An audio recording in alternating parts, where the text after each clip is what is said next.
Bonjour, bienvenue dans J'ai une question.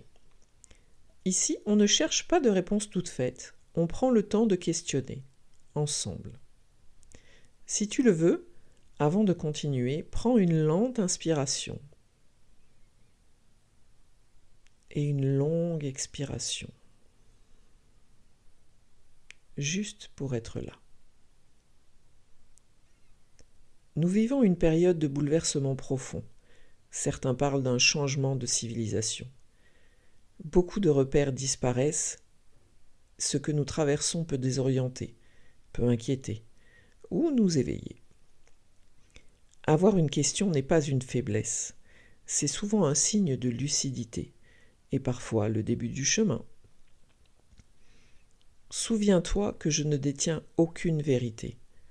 Je te partage une exploration, une lecture, un regard. Fais preuve de discernement. Prends ce qui résonne pour toi, ce qui est juste pour toi, et laisse le reste.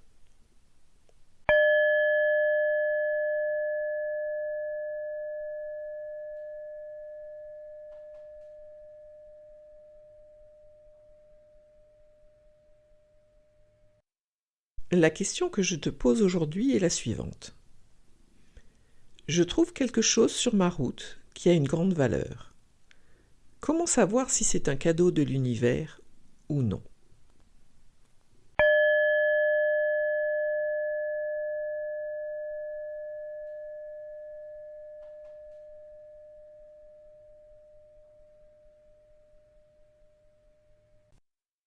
La chose qu'il faut garder à l'esprit, c'est que le hasard n'existe pas. Tu as certainement entendu parler des synchronicités, ces événements inattendus qui se déroulent devant nous, qui nous arrivent à nous et dont on ne comprend pas forcément la logique. Vous trouvez quelque chose par terre, vous rencontrez quelqu'un. Dans tous les cas, il vous arrive quelque chose et vous n'en comprenez pas le sens. Tout l'intérêt de cet événement n'est pas l'événement en lui-même, mais ce qu'il vous fait ressentir, les questions qu'il vous fait vous poser. Par rapport à ce que vous vivez à cet instant-là, quel sens pouvez-vous donner à cet événement qui apparemment n'en a aucun ? Vous l'aurez compris, il n'y a pas de réponse toute faite. Mais ce qui est important dans cet événement, dans cette situation, c'est quelles questions cela vous fait vous poser. Ou, même plus basiquement, dans votre corps, quelle émotion cela déclenche-t-il ? Une émotion, c'est un élan, c'est quelque chose qui nous met en mouvement et qui nous apprend quelque chose sur nous. On distingue habituellement les émotions positives, les émotions négatives. C'est un vocabulaire que je n'aime pas, parce qu'il n'y a rien ni de positif ni de négatif. En revanche, le mot qui me semble le plus adapté, c'est le confort.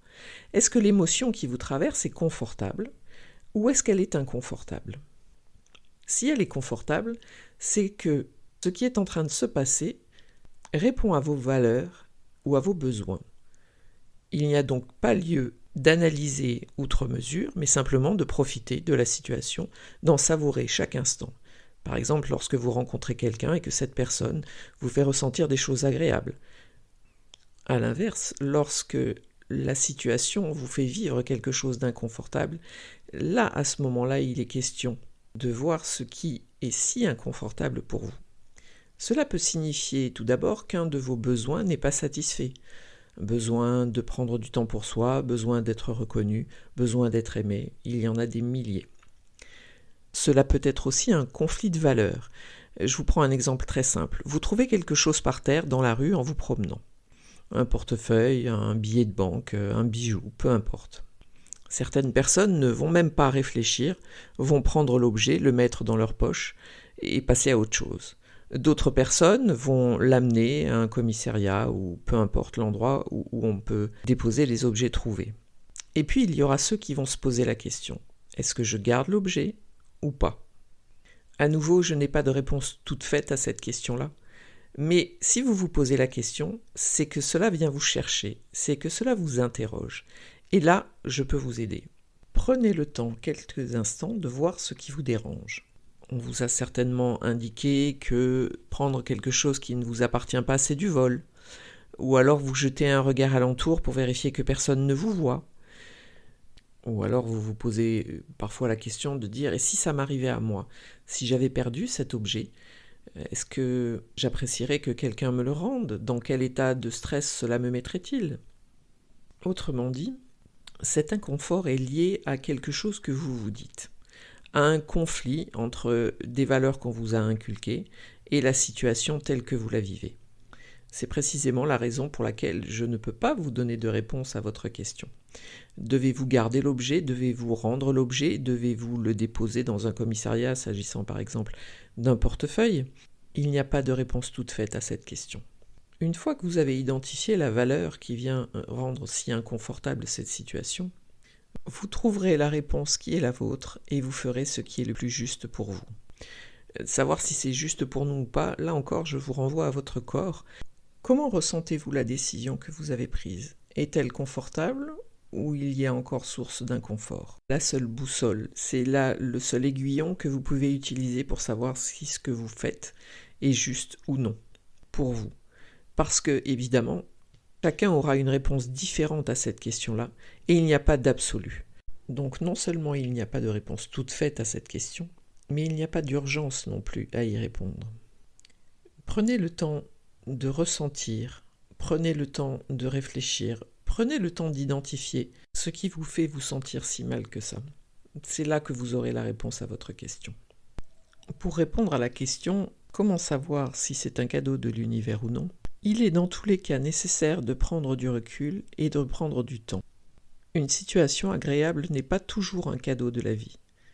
À l'inverse, une situation désagréable peut être un cadeau de la vie.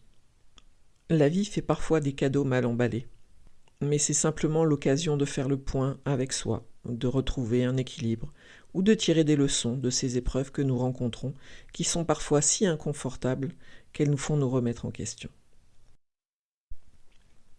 Je te propose de ne pas donner une conclusion définitive à cette question, de la laisser te traverser encore un peu.